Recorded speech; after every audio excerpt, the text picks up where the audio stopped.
13 aracyari junior da polemi ya Giti kimizi mirefu.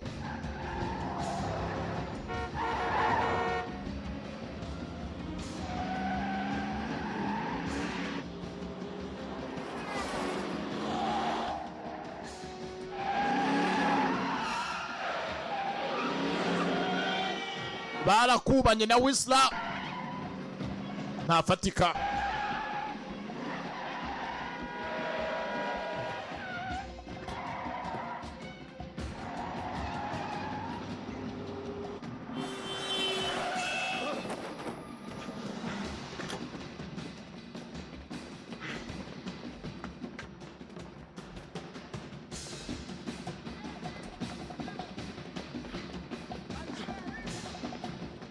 Whistler arabacitse, Mike arakurikira.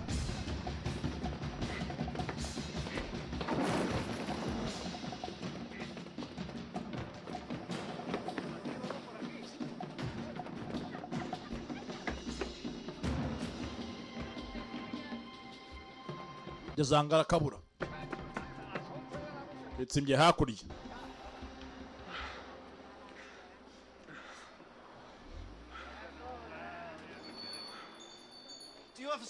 Yafite telefoni. Wahamayeho. Ndakwinginze. Umwana wanje. Gracias. Nakoze cyane. Hamagaye mugani byose zina nimero mu mutwe baraziranye. Ngume y'iryinyo. Baroza muguyeho. Telefoni arayifata. Nundi munsi ndakeka ni wowe sibyo? If anything happens to him. Hageze ikintu kimubaho.